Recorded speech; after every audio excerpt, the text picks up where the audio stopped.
زينا السماء الدنيا بمصابيح وجعلناها رجوما للشياطين. اللهم صل على محمد وعلى آل محمد كما صليت على إبراهيم وعلى آل إبراهيم إنك حميد مجيد. اللهم بارك على محمد وعلى آل محمد كما باركت على إبراهيم وعلى آل إبراهيم إنك حميد مجيد. قال الله تبارك وتعالى في القرآن المجيد والفرقان الحميد: هن لباس لكم وأنتم لباس لهم ولقد أرسلنا رسلا من قبلك وجعلنا لهم أزواجا وذرية. قال النبي صلى الله عليه وسلم: تزوجوا الغدود الولود فإني مكاثر بكم الأمم. صدق اللہ العظیم. محترم بھائیوں، ایک سبب بحیثیت ایک شادی شدہ مرد ہونے کی حیثیت سے میں اپنے آپ کو سنا رہا ہوں، اور آپ میں جو شادی شدہ احباب ہیں، ازدواجی زندگی کے اندر منسلک جو لوگ ہیں، بخوبی جانتا ہوں کہ آپ احباب کو ازدواجی زندگی کے اندر آنے کے بعد، آنے سے پہلے ایک دوسرے کے حقوق کا بخوبی علم اور اندازہ ہوگا، لیکن منتظمین تقریب کی طرف سے یہ حکم ہے،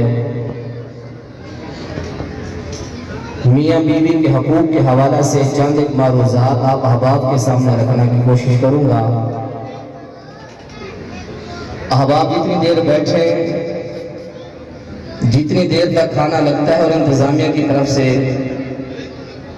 کہا جائے کہ اب کھانا شروع کرنا ہے، تو اتنی دیر تک آپ سے گزارش ہے کہ خدا اپنی توجہ اور اپنی سماعتوں کو میری طرف کریں. انشاءاللہ آپ کا کوئی لمحہ، آپ کا وقت انشاءاللہ ضائع کیے بغیر آپ کو قرآن و حدیث کی روشنی کے اندر کچھ سنانا چاہتا ہوں. رب العالمین نے نکاح کو باعث رحمت قرار دیا ہے.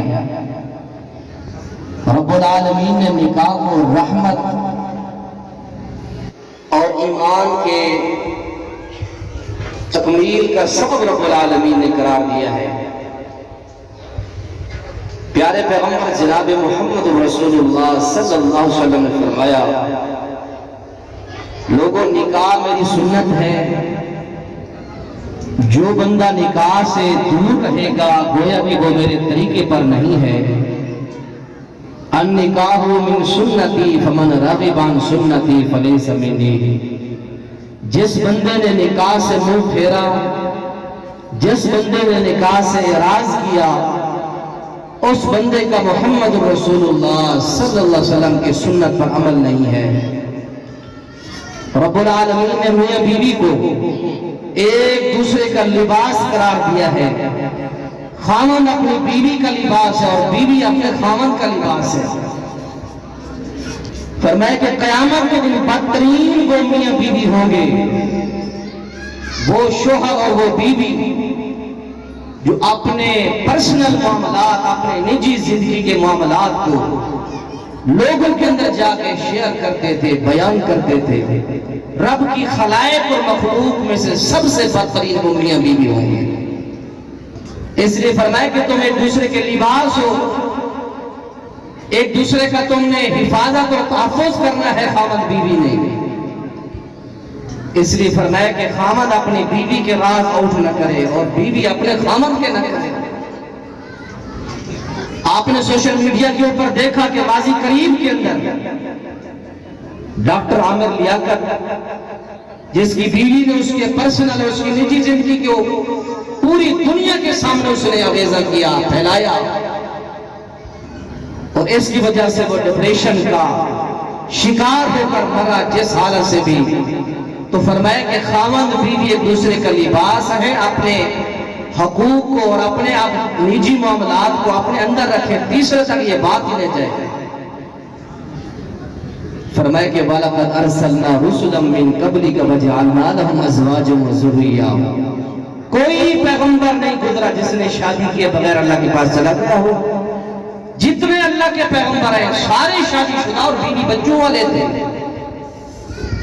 اس لیے میرے بھائیوں پیارے پیغمبر علیہ السلام نے فرمایا تزوجوا الودود الولود، محبت کرنے والی خواتین سے نکاح کرو اور زیادہ بچے جننے والی خواتین سے نکاح کرو۔ اور آپ کے اور میرے معاشرے کا المیہ ہے کہ بچے دو ہی اچھے، منصوبہ بندیوں کی طرف جانا پڑتا ہے جب دو بچے سے اوپر ہو جائے کام۔ فرمایا کہ میری امت کے لوگوں زیادہ بچے جننے والی خواتین سے نکاح کرو اور محبت کرنے والی خواتین سے پیار کرو، شادیاں کرو۔ یا رسول اللہ صلی اللہ علیہ وسلم وجہ کیا ہے؟ فرمایا کہ جب تمہارے بچے زیادہ ہوں گے فَإِنِّي مُقَاصِرُ بِكُمُ الْأُمَمْ، لوگوں قیامت کے دن 120 صفیں ہوں گی پوری کائنات کی، میدان محشر کے اندر اس میں سے 80 صفیں ہوں گی تو صرف امت محمد رسول اللہ صلی اللہ علیہ وسلم کی ہوگی۔ مجھے اپنی امت کی کثرت کے اوپر بہت زیادہ فخر ہوگا۔ چند ایک حقوق میں آپ کے سامنے بیان کرتا ہوں۔ خاوند کے اوپر بیوی کے جو حقوق عائد ہوتے ہیں، سب سے پہلا حق جو ہے فرمائے کہ حق مہر ہوتا ہے۔ قرآن کی آیات ملاحظہ فرمائے، سنیں، رب العالمین قرآن کے اندر فرماتے ہیں وَآتُوا النِّسَاءَ صَدُقَاتِهِنَّ نِحْلًا، اپنی بیویوں کو اپنی خوشی سے جتنا دے سکتے ہو حق مہر دو۔ اور فرمایا کہ وَآتُوهُنَّ صَدُقَاتِهِنَّ نِحْلًا وَآتُوهُنَّ فَرِيضَةً، اللہ نے اس حق مہر کو فریضہ قرار دیا ہے۔ جو تمہارا حق مہر مقرر ہو جائے اپنے بیویوں کو وہ لازمی حق مہر دے۔ پیارے پیغمبر جناب محمد رسول اللہ صلی اللہ علیہ وسلم نے تشریف فرما ہے مجلس کے اندر، خاتون آ جاتی ہے کہ یا رسول اللہ صلی اللہ علیہ وسلم، میں نے اپنے نفس کو اپنی جان کو آپ کے لیے ہیبہ کر دیا ہے۔ رسول معظم علیہ السلام فرماتے ہیں اے خاتون مجھے نکاح کی حاجت نہیں ہے، میں نہیں کر سکتا تیرے ساتھ۔ مجلس میں بیٹھے ایک صحابی نے کہا یا رسول اللہ صلی اللہ علیہ وسلم، اگر آپ نکاح نہیں کرنا چاہتے تو اس خاتون سے میرا نکاح کر۔ اس حدیث سے یہ بتانا چاہتا ہوں کہ حق مہر کی نہ زیادہ سے زیادہ کوئی لمٹ مقرر ہے، نہ کم سے کم کی کوئی مقرر ہے۔ اللہ کے نبی نے فرمایا ٹھیک ہے آپ کا نکاح اس خاتون سے کر دیتا ہوں، لیکن حق مہر دینے کے لیے کوئی چیز ہے؟ فرمایا کہ یا رسول اللہ صلی اللہ علیہ وسلم کوئی چیز نہیں ہے۔ فرمایا جاؤ ایک لوہے کی انگوٹھی مل جائے تلاش کر کے لے آؤ۔ صحابی جاتے ہیں، لوہے کی انگوٹھی تک نہیں ملی، بیٹھ گئے مجلس کے اندر مایوس ہو کے۔ آپ نے فرمایا کہ دینے کے لیے کوئی چیز نہیں ہے، کہا کہ کوئی چیز نہیں ہے بیوی کو دینے کے لیے۔ فرمایا کہ قرآن کی کون کون سی سورتیں آتی ہیں، فلاں فلاں سورت آتی ہے، فلاں سورہ آتی ہے۔ آپ نے فرمایا کہ یہ قرآن اپنی بیوی کو یاد کرا دے، یہی تیرا حق مہر ہے۔ اس سے بھائیوں معلوم کیا ہوا کہ حق مہر اگر قرآن دے دیا جائے، اور ایک حدیث کے اندر آتا ہے ایک صحابیہ نے اپنے خامند کے اسلام لانے کو حق مہر قرار دیا۔ اس سے معلوم ہوا کہ حق مہر خامدوں پر دینا ضروری ہے، چاہے وہ جس طرح کا تحفہ بھی دے۔ اور دوسرا حق جو خامدوں کے اوپر بیویوں کا ہوتا ہے وہ یہ ہے نحن و نفقہ، بیوی کا جو خرچہ ہے، بیوی کا جو لباس ہے وہ خامدوں کے ذمہ ہے۔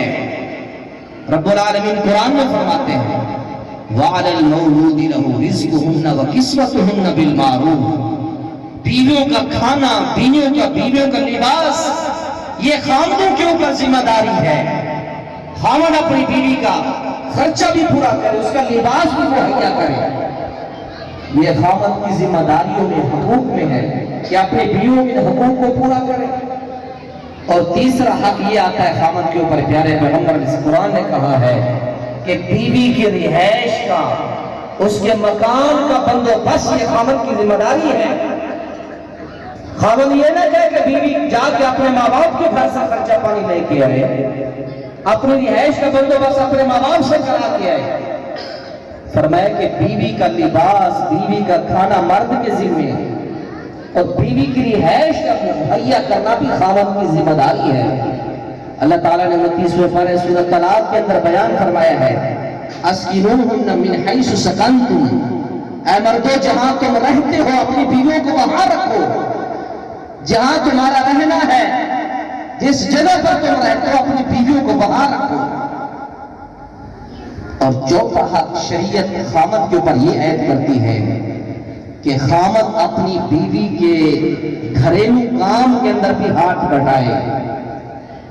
المیہ ہے تیرا اور میرا مسلمان بھائی، آج کا بندہ اپنی بیوی کے ساتھ گھریلو کام کر رہا ہے، کیا کہتے ہیں اسے؟ رنگ مرید ہے۔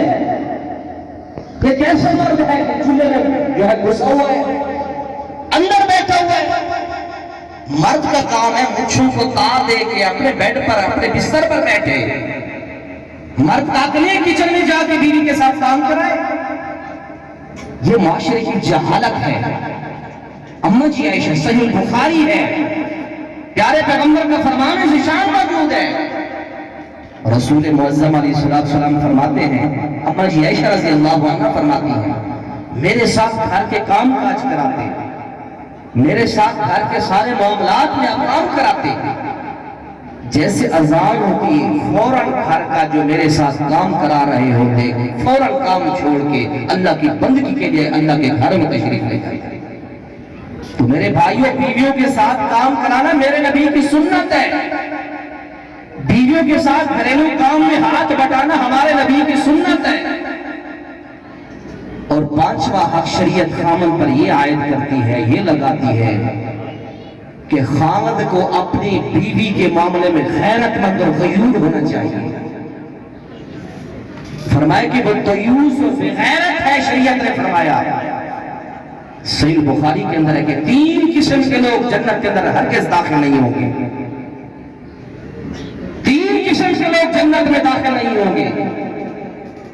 پیارے پیغمبر علیہ السلام نے فرمایا کہ پہلا بندہ وہ ہے جس کے بارے میں فرمایا کہ دیوس والمرأة المترجلة والعاق لوالدیہ، فرمایا کہ جو عورت مردوں کی مشابہت اختیار کرے، مردوں جیسا لباس پہنے، اور وہ نوجوان، وہ بیٹا، وہ بیٹی جو والدین کی نافرمان ہو، کبھی یہ جنت میں داخل نہیں ہوں گے۔ اور تیسرے نمبر پر فرمایا کہ گھر کا سربراہ ہے، بزرگ ہے، بڑا ہے، لیکن اپنی فیملی کی، اپنی بیوی بچوں کی نزیبہ غیر شرعی حرکات دے کر ہاتھ پر ہاتھ رکھ کے بیٹھا رہتا ہے۔ شریعت نے اس بندے کو دیوس کہا ہے۔ آج بیوی بیٹھی ہو گاڑی میں پردہ کر کے نہ بیٹھے، بیوی آپ کے ساتھ بیٹھے لیکن اس کا چہرہ ننگا ہو، تو یاد رکھ لے وہ خامد اپنی بیوی کے معاملے میں غیرت مند نہیں ہے۔ سخت لفظ نہ ہوگا، حدیث کہہ رہی کہ وہ بندہ دیوس ہو سکتا ہے لیکن بیوی کے معاملے میں غیرت مند نہیں ہو سکتا۔ وہ بندہ جو بندہ اپنی بیوی کو پردہ نہیں کرواتا، جو اپنی بیوی کی عزت اور عصمت کا تحفظ نہیں کرتا جو بندہ۔ اور چھٹا حق شریعت خامدوں پر یہ عائد کرتی ہے، پیارے پیغمبر علیہ السلام نے فرمایا چھٹا حق یہ ہے کہ لوگوں جب اپنے گھروں کے اندر جاؤ اپنی بیوی بچوں کو سلام کر کے جاؤ۔ اللہ تعالیٰ نے سورہ نور کے اندر بیان فرمایا، اذا دخلتم بیوتا فسلموا علی انفسکم تحیۃ من عند اللہ مبارکۃ طیبہ۔ لوگوں جب اپنے گھروں میں جاؤ اپنی بیوی بچوں کو یہ سلام کا تحفہ پیش کرو۔ یہ شریعت نے خامدوں کے اوپر حق عائد کیا ہے کہ جب خامد گھر کے اندر جائے اپنی بیوی بچوں کو السلام علیکم کہے۔ اسی طرح عظیم صحابی ہیں حضرت معاویہ بن حکم رضی اللہ تعالی عنہ، آقا کہتے ہیں یا رسول اللہ صلی اللہ علیہ وسلم ما حق الزوجۃ علینا، یا رسول اللہ ہماری بیویوں کے ہم پر کیا حق ہے؟ اللہ کے نبی علیہ السلام ایک ہی حدیث کے اندر 5-6 حقوق کو گنوا دیا. پیارے پیغمبر فرماتے ہیں ان تطعمها اذا طعمت، جس طرح کا کھانا تم خود تناول کرو، جس طرح کا کھانا تم خود کھاؤ وہی اپنی بیویوں کو کھلاؤ. وَتَكْسُوهَا إِذَا اكْتَسَيْتَ، جس طرح کا لباس، جس برانڈ کا مہنگا قیمتی جس طرح کا بھی پہنو، اسی طرح کے لباس کا مہیا کرنا یہ خاوند کی ذمہ داری ہے اپنی بیوی کے لیے. اور تیسرا اسی حدیث کے اندر پیارے پیغمبر علیہ السلام نے یہ بیان فرمایا وَلَا تَضْرِبِ الْوَجْهَ، اے مردوں کو بھی اپنی بیویوں کے چہروں کے اوپر تماچے تم لوگوں نے نہیں مارنے. وَلَا تُقَبِّحْ، اپنی بیوی کو کبھی بدصورت نہیں کہنا. وَلَا تَهْجُرْ إِلَّا فِي الْبَيْتِ، کبھی خاوند بیوی کا جھگڑا ہو جائے، آپس میں فساد ہو جائے، معاملہ خراب ہو جائے، یاد رکھنا کبھی اپنی بیوی کو اپنے گھر کی چار دیواری سے پیر دھکے دے کے نہیں نکالنا. آج چھوٹی چھوٹی باتوں پر ہم اپنی بیویوں کو میکے دھکے دے کر چھوڑ کے آتے ہیں، اور جب انسانیت کے دائرے سے انسان نکلتا ہے تو اپنی بیوی کو چھوڑنے تک نہیں جاتا اپنے سسرال کے اندر. فرمایا کہ لوگوں بیویوں کو وہی کپڑے پہناؤ جو تم خود پہنتے ہو، جس طرح کا کھانا کھاتے وہی کھانا بیویوں کو کھلاؤ. کبھی اپنی بیویوں کے چہرے پر نہ مارنا، کبھی اپنی بیویوں کو بدصورت نہ کہنا، کبھی اپنی بیوی کو گھر سے دھکے دے کر باہر نہ نکالنا. پیارے پیغمبر علیہ السلام تشریف لائے، کیا دیکھتے ہیں رسول معظم علیہ السلام؟ امیر المؤمنین، امیر اہل حدیث سیدنا علی بن ابی طالب رضی اللہ تعالیٰ عنہ گھر میں تشریف فرمانا ہے، نہیں ہے. پوچھا میری بیٹی، میرا جگر کا ٹکڑا مجھے علی نظر نہیں آ رہے رضی اللہ عنہ. فرمایا کہ یا رسول اللہ، بابا جی تھوڑا سا آپس میں گرمی سردی ہو گئی ہے، آپس میں تھوڑی سی تلخی ہو گئی ہے، گھر چھوڑ کے چلے گئے. پیارے پیغمبر علیہ السلام نے فرمایا اے پیارے صحابی، جاؤ میرے داماد کو تلاش کرو کہ وہ بیٹھے ہیں کہاں، ان کو لے کے نہیں آنا، مجھے بتانا کہ میرے داماد کہاں ہیں. صحابی تلاش کرنے کے لیے جاتا ہے، جا کر دیکھتا ہے خانہ کعبہ کی زمین ہے، ریت کے اوپر سوئے ہوئے ہیں. صحابی نے آ کے بتایا یا رسول اللہ صلی اللہ علیہ وسلم، آپ کے داماد فلاں جگہ سوئے ہیں. اللہ کے نبی خود گئے، خود چل کے گئے اپنے داماد کو لینے کے لیے. عزیز بھائیوں، گھر نہیں اجڑیں گے جب سسر کا اپنے داماد کے ساتھ یہ رویہ ہو. نہیں خراب ہوں گے گھر، نہیں طلاقوں تک، نہیں عدالتوں تک ہمارے کیس جائیں گے، نہیں ہمارے معاملات مفتیان کرام تک جائیں گے، فتووں کی تک. اللہ کے نبی جاتے ہیں، سیدنا علی بن ابی طالب رضی اللہ تعالیٰ اپنی کروٹ کے اوپر لیٹے ہوئے ہیں، اور تھوڑا سا کمر سے کپڑا اٹھا ہوا ہے، ہٹا ہوا ہے، اور آپ کی کمر کے اوپر تھوڑی سی مٹی بھی لگی ہوئی ہے. عزیز بھائیو، جا کے بولنے کا، اپنے داماد سے گفتگو کرنے کا انداز تو سنے رسول معظم کا. آپ نے غصہ نہیں کیا کہ میری بیٹی سے جھگڑا کر کے یہاں سکون سے سوئے ہو. آپ جاتے ہیں پیچھے، کمر کے پیچھے بیٹھ جاتے ہیں،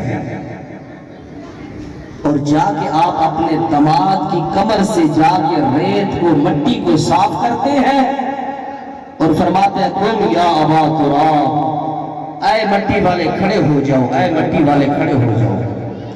گھر لے کے آئے، بیٹی کو سامنے بٹھایا، داماد کو سامنے بٹھایا. فرمایا کہ میری جگر کا ٹکڑا کبھی میرے علی کو ناراض نہیں کرنا رضی اللہ عنہ. یہ جب رویہ ہو والدین کا، خاوند بیوی انسان ہے، بشر ہے، لڑائیاں جھگڑے معاملات ہو جاتے ہیں، لیکن اس کا مقصد یہ ہے کہ اپنے بیوی کا، بیٹی کا سامان لے کے اپنے داماد کو دھکے دے کر اس کو چھوڑ کے آپ چلے جائیں، یہ طریقہ نہیں ہے.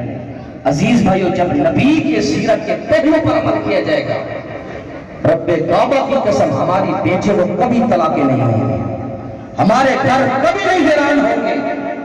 ہماری بچیاں چھوٹی چھوٹی باتوں پر 5-5 سال سے، 3-3 سال سے، میں ایسے گھرانے جانتا ہوں جو بچیاں چھوٹی چھوٹی باتوں پر 5-5 سال سے گھروں میں بیٹھی ہیں، اللہ تعالیٰ سے دعا کرے اللہ ہمیں اپنی بیٹیوں کے ساتھ، بہو کے ساتھ، داماد کے ساتھ محبت اور نرمی والا رویہ کرنے کی توفیق نصیب فرمائے۔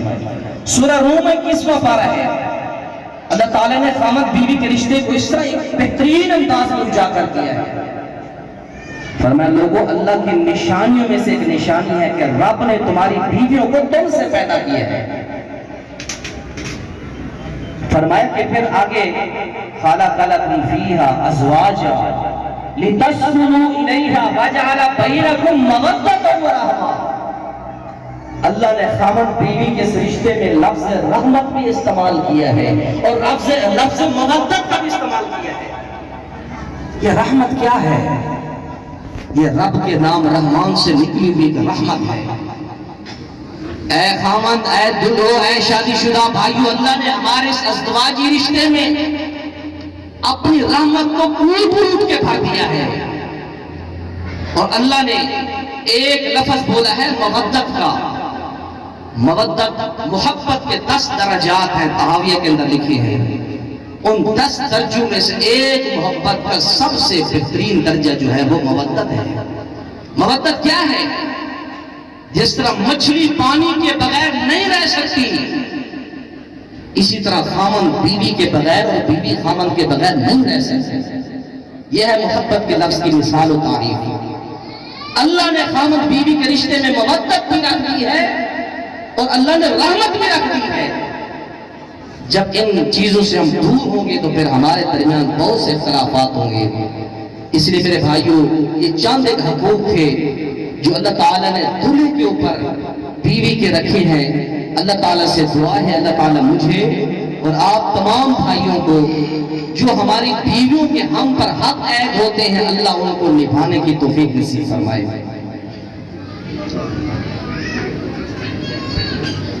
اگر انتظار ہے تو میں اور حقوق آپ کے سامنے جو شوہروں کے بیویوں پر حقوق ہے وہ بھی آپ کو بتانا چاہتا ہوں۔ میں آپ کے سامنے مردوں کے خاندوں کے جو حقوق ہیں وہ بتانا چاہتا ہوں۔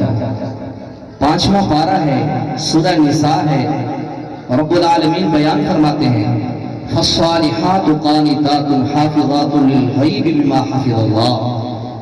فرمایا کہ عورت، نیک عورت وہ ہے جو خامدوں کی فرما بردار ہے۔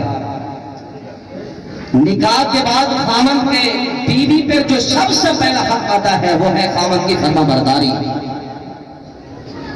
فرما برداری آتا ہے۔ اللہ تعالیٰ فرماتے کہ نیک بیوی وہ ہے جو خامن کی اطاعت و فرما برداری کرتی ہے۔ خامن کی خدمت کرنا یہ میرے اور آپ کے معاشرے کی عورت کی ذمہ داری نہیں بلکہ نبیوں کی۔ صدیق اکبر رضی اللہ تعالیٰ عنہ اور کائنات کے سردار محمد رسول اللہ صلی اللہ علیہ وسلم کی بیٹیوں نے بھی اپنے خامدوں کی خدمتیں کی ہیں۔ مسند احمد کے اندر ایک حدیث موجود ہے، اماں جی عائشہ رضی اللہ عنہ کی چھوٹی بہن ہے سیدہ اسماء بنت ابی بکر رضی اللہ عنہ، جو بیوی ہیں حضرت زبیر بن عوام رضی اللہ تعالیٰ عنہ کی۔ وہ فرماتی ہیں لوگوں، میرے خامد، میرے شوہر زبیر بن عوام کا ایک گھوڑا تھا، میں زبیر بن عوام رضی اللہ تعالیٰ عنہ کے گھوڑے کو چارہ بھی ڈالتی تھی، پانی بھی ڈالتی تھی۔ تو فرمایا کہ یہ حق جس طرح مرد کے اوپر بیوی کے حق ہے، اسی طرح مرد کے حق بھی بیوی کے اوپر ہے۔ فرمایا کہ بہترین بیوی وہ ہے جو اپنے خامد کی فرما بردار ہے۔ پیارے پیغمبر علیہ السلام نے فرمایا کہ خیر ما یکنز المرء المرأة الصالحہ۔ لوگوں، یہ دنیا جو تم رنگ برنگی دیکھ رہے ساری کی ساری خزانہ ہے، یہ ساری دنیا مال و متاع ہے، یہ دنیا ساری فائدہ ہے دنیا کے جینے کے لیے، لیکن فرمایا کہ اس دنیا کا سب سے اگر بہترین کوئی خزانہ ہے المرأة الصالحہ، وہ نیک بیوی ہے۔ نبی علیہ السلام نے فرمایا نیک بیوی کیسی ہے؟ جب خامد اس کو دیکھتا ہے اس کو خوش کر دیتی ہے۔ اذا امرها اطاعته، جب خامد اس کو کسی کام کا حکم دیتا ہے تو فوراً اطاعت کرتی ہے. جب خامد گھر سے باہر چلا جاتا ہے، اپنی چادر اور چار دیواری کا تحفظ جو عورت کرتی ہے، دنیا کی بہترین عورت یہ ہے. اور پھر اس کے لیے اللہ کے پیغمبر نے کیا فضیلتیں بیان فرمائی ہیں؟ اذا صلت المرأة خمسها وصامت شهرها وحسنت فرجها وَأَطَاعَتْ زَوْجَهَا، یہ چار خوبیوں کی جو مالک خاتون ہوگی، جس نے 5 وقت نماز کا اہتمام کیا، رمضان المبارک کے روزے رکھے جس خاتون نے، اور جس عورت نے اپنی عزت و عصمت کا تحفظ کیا، وَأَطَاعَتْ زَوْجَهَا، جس خاتون نے اپنے زوج کی، اپنے خامد کی اطاعت و فرما برداری. نبی علیہ السلام آگے فرماتے ہیں اس کے لیے قیامت کے دن کہا جائے گا قیل لها ادخل الجنہ من ای ابواب الجنہ شئت، اے خامد کے حقوق پورے کر کے آنے والی، اللہ رسول کے حقوق کی ادائیگی کر کے آنے والی خاتون، جا جنت کے 8 دروازے تیرے لیے کھلے ہیں، جس دروازے سے داخل ہونا چاہے جا داخل ہو جا. اللہ کے پیارے پیغمبر علیہ السلام نے یہ فضائل بیان کیے ہیں اپنے خاوند کی عزت اور اپنے خاوند کی اطاعت کرنے والی خاتون کی.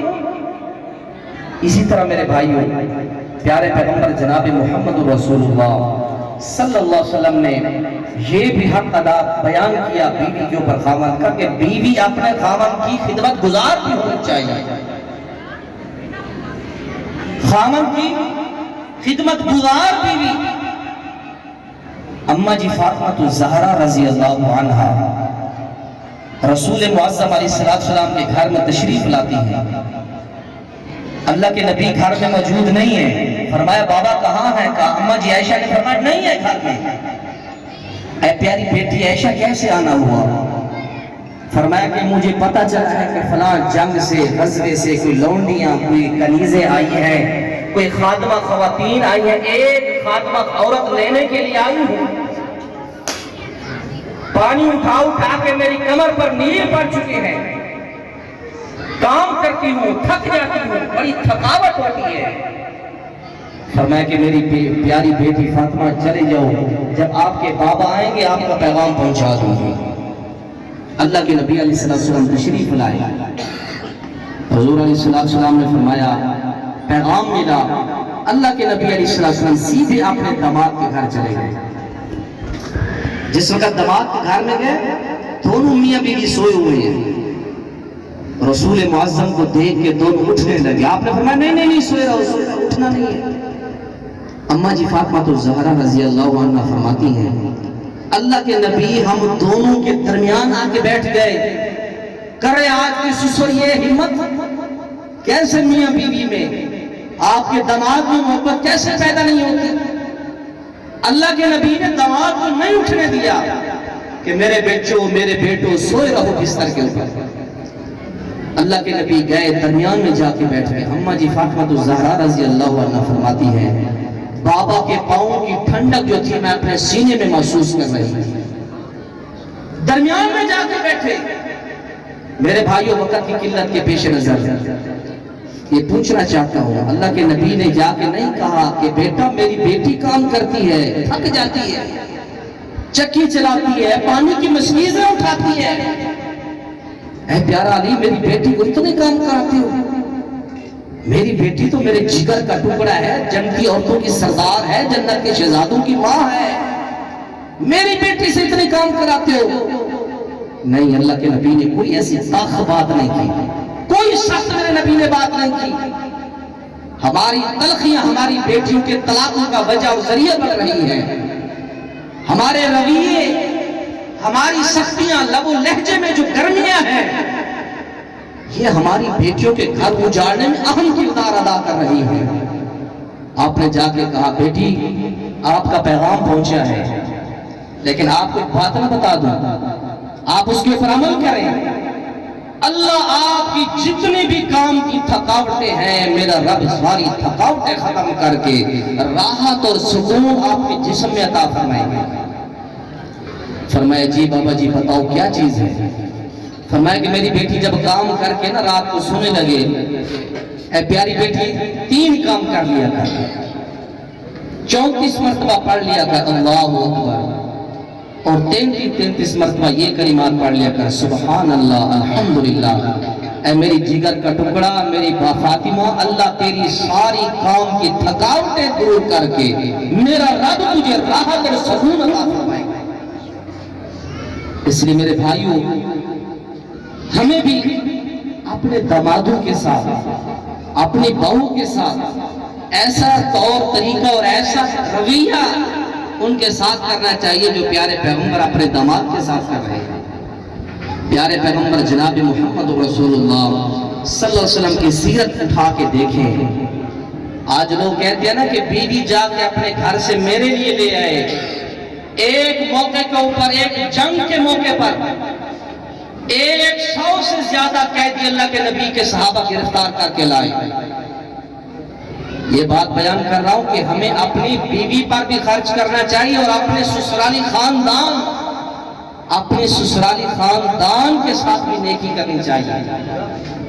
پیارے پیغمبر جناب محمد رسول اللہ صلی اللہ علیہ وسلم کے صحابہ گرفتار کر کے جب قیدی لے کے آپ نے فرمایا صحابہ یہ قیدی چھوڑ دو، ان سارے قیدیوں کو رہا کر دو، کیونکہ یہ میرے سسرالی علاقے سے تعلق رکھتے ہیں اور میرے سسرال کے علاقے کے سارے قیدی ہیں، اور سسرال کے علاقے کے ساتھ محبت کرنا، ان کے ساتھ محبت اور ہر قسم کی نرمی کرنا، یہ میرے نبی کی سیرت ہے۔ نبی کی سیرت کا پہلو ہے یہ۔ جس طرح آپ نے میاں بیوی کے حقوق کا خیال کرنا ہے، اپنے سسر کا اور اسی طرح اپنی ساس کا بھی خیال کرنا ہے۔ پیارے پیغمبر جناب محمد رسول اللہ صلی اللہ علیہ وسلم نے جس طرح خامند کے بیوی کے اوپر حقوق عائد کیے، اسی طرح بیوی کے اوپر یہ سارے خامند اللہ کے نبی نے حقوق جو ہے لگائے ہیں۔ فرمایا کہ بیوی جو سب سے زیادہ فرما بردار ہو اور خدمت گزار ہو اپنے خامند کی، اور فرمایا کہ اپنے خامند کی خدمت گزار ہو اور خامند کے چلے جانے کے بعد اپنی عزت اور اپنی عصمت اور اپنے چادر کی، اپنے جسم کی حفاظت کرے۔ یہ دنیا کائنات کی فرمایا کہ بہترین خزانہ ہے یہ نیک بیوی، نیک عورت۔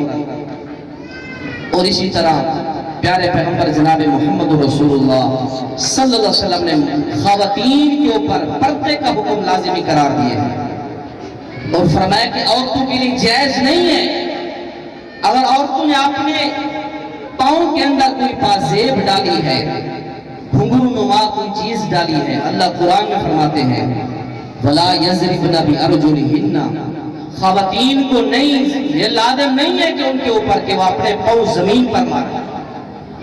عورت کے پیر کی گھنگرو کی آواز، پازیب و پنجیری کی آواز کسی غیر مرد کے کانوں کے اندر جائے اور وہ اس کی طرف دیکھے، لِيُعْلَمَ مَا يُخْفِينَ مِن زِينَتِهِنَّ، اس کی چھپی زینت کی طرف وہ دیکھے۔ اور اسی طرح میرے بھائیوں، پیارے پیغمبر علیہ السلام نے فرمایا جو عورت خوشبو لگا کر اپنے گھر سے باہر نکلتی ہے، رسول معظم علیہ السلام نے اس عورت کو زانیہ قرار دیا ہے۔ فرمایا کہ مردوں کے لیے وہ خوشبو ہے جس کے ہوا اور ذائقہ ہو، پرفیوم ہو، عطر ہو، اور عورتوں کے لیے وہ خوشبو ہے جس کا رنگ تو ہو لیکن اس کا ذائقہ خوشبو نہ ہو۔ تو پیارے پیغمبر جناب محمد رسول اللہ صلی اللہ علیہ وسلم نے میرے بھائیوں یہ چند حقوق خامدوں پر، بیویوں پر عائد کیے ہیں۔ آخر میں جاتے جاتے پیدائش سے پیدا ہونے پر جو ہمیں سب سے پہلے سبق ملا اور پھر مرتے ہوئے سب سے پہلے جو ہمیں سبق ملتا ہے وہ کیا ہے؟ وہ ہے توحید۔ میرے بھائیوں ایسا گناہ ہے ہمارے معاشرے میں، اگر وہ گناہ کسی عالم فاضل عامی آدمی کے اندر پایا جائے تو یاد رکھیں اگر نبی بھی اس بندے کی بخشش کے لیے دعا کرے تو میرا رب اس بندے کی بخشش نہیں فرماتا۔ جس بندے کے اندر یہ گناہ ہو، کون سا گناہ؟ جس بندے کے اندر یہ گناہ پایا جائے، اللہ کریم پیغمبر بھی اس بندے کی بخشش کی دعا کرے تو رب اس کی پیغمبر کی دعا مغفرت کی نبی کی ہوئی اس بندے کے حق میں نہیں قبول کرتا جس میں یہ گناہ موجود ہے۔ جس بندے کے اندر یہ گناہ پایا جائے، نبی اس بندے کے سفارش کے لیے اللہ سے التجا کرے، میرا نبی سفارش کی التجا کرے، اپیل کرے، رب اس کی اپیل، نبی کی اپیل سفارش بھی قبول نہیں کرتا۔ اگر وہ گناہ پایا جائے میرے اور آپ کے اندر، پوری زمین آسمان کے کناروں سے لے کر زمین کی گہرائیوں تک اگر ہم پوری زمین سونے سے بھر کے رب کو دے دیں، اب آپ اللہ کریم اس گناہ کو پھر بھی معاف نہیں کرے گا۔ بڑی سے بڑی نیکی کی جائے، رائے گاہ ہے، رئی کے دانے کے برابر اللہ اس کا وزن نہیں کرے گا میزان کے اندر، ترازو کے اندر۔ وہ ایسا کون سا گناہ ہے؟ اگر وہ گناہ کرنے والا کل قیامت کے رب کے ہاں کھڑا ہو، نبی اس کے لیے سفارش کی دعا کرے، نبی کی دعا کو بھی رب نہ مانے، اس کی بڑی سے بڑی نیکی کو بھی رب قبول نہ کرے، زمین سونے چاندی کی بھر کے دے، اللہ گناہ میرا یہ معاف کر دے، میرا رب وہ گناہ معاف نہ کرے۔ بھائیو وہ ہے کون سا گناہ؟ ذرا سوچئے نا۔ نبی کی سفارش کو نہ چلے، نبی بخشش کی دعا کرے لیکن اللہ قبول نہ کرے، وہ کون سا ایسا بدترین بھیانک گناہ ہے جہاں نبی کی دعا کام نہ آئے، جہاں نبی کی سفارش کام نہ آئے؟ وہ کون سا گناہ ہے؟ تو میرے بھائیو شرک کا گناہ ہے۔ اللہ کی ذات کے ساتھ کسی اور کو شریک ٹھہرانا یہ رب کو بڑی نفرت دلاتا ہے۔ اِنَّهُ مَن يُشْرِكْ بِاللَّهِ فَقَدْ حَرَّمَ اللَّهُ عَلَيْهِ الْجَنَّةَ، میرے رب نے مشرک کے اوپر جنت کو حرام کر دیا ہے۔ جامع ترمذی کے اندر حسن درجے کی روایت ملاحظہ فرمائے، بات آخری ہے، حدیث قدسی ہے، اللہ کے نبی اللہ تعالیٰ خود فرماتے ہیں، یا ابن آدم، اے آدم کے بیٹے، اے میری پیاری تخلیق کے بہترین نمونے، اے میرا پیارا انسان، لو اتیتنی بقراب الارض خطایا، آسمان کی بلندیوں سے لے کر زمین کی گہرائیوں تک ساری زمین گناہوں سے بھر کے لے آ، لیکن تم مجھے اس حال میں ملے کہ لا تشرک باللہ شیئا لَأَتَيْتُكَ بِقُرَابِهَا مَغْفِرَةً، اے میرا بندہ میں پوری زمین مغفرت کی بھر کے تیرے ساتھ ملاقات کروں۔ شرط یہ ہے کہ تو شرک کی گندی امیزش اپنے اعمال میں نہ لائے۔ اگر تو شرک لے کر آیا، پیارے پیغمبر فرماتے ہیں کہ اگر تم پہاڑوں کے برابر بھی نیکیاں کر کے اور میرا رب تمہاری نیکیاں ضائع کر دے گا۔ فرمایا کہ لوگوں میں نے ایک دعا چھپا کے رکھی ہے، سب نبیوں نے اپنی دعا کا اختیار دنیا میں استعمال کر لیا، لیکن میں پیغمبر محمد رسول اللہ صلی اللہ علیہ وسلم نے ایک دعا کو بڑا سانپ کے چھپا کے رکھا ہوا ہے، انی اختبات دعوتی شفاعتا لامتی یوم القیامہ فہی نائلۃ انشاءاللہ تعالی من مات من امتی لا یشرک باللہ شیئا، میری دعا کا جو حق ہے میرے حق امتی کو پہنچے گا، نہیں پہنچے گا تو صرف یہ میری دعا کا حق مشرک کو نہیں پہنچے گا۔ اللہ سے دعا ہے اللہ تعالیٰ ہم سب کو موحد بنائے، اللہ تعالیٰ توحید کی زندگی اپنانے کی توفیق نصیب فرمائے، اللہ تعالیٰ ازدواجی زندگی کے اندر ہمارے اوپر جو میاں بیوی کے اوپر حقوق عائد ہوتے ہیں، اللہ تعالیٰ سے دعا ہے اللہ تعالیٰ میرے بھائی حافظ محمد طیب صاحب کو یہ ازدواجی اس رشتے کے اندر وہ ان کا نکاح ہو چکا ہے کل سے، الحمدللہ وہ ایک نئی زندگی کا عظیم اور بہترین انداز سے سفر کر رہے ہیں۔ اللہ تعالیٰ سے دعا کریں حاجی محترم حاجی مقصود صاحب جو دیندار ایک ساتھی ہیں، انہوں نے اس طرح کی محفل کا انعقاد کیا اور اسی طرح قرآن پاک کی تلاوت ہوئی، نبی کی شان کے اوپر نظم ہوئی، تو اللہ تعالیٰ سے دعا کریں اللہ اس پروگرام کو، اس تقریب کو، یا اللہ جتنی دیر یہ قرآن پڑھا گیا، تیرے پیغمبر کا فرمان پڑھا گیا، یا اللہ یہ سارا معاملہ قبول فرما کے، یہ سارے نیکیاں قبول فرما کے ہم سب کی نجات کا ذریعہ بنا دے۔ اللہ تعالیٰ سے دعا ہے اللہ تعالیٰ مجھے اور آپ سب بھائیوں کو اس طرح کے پروگرام اور تقاریب کا انعقاد کرنے کی توفیق نصیب فرمائے۔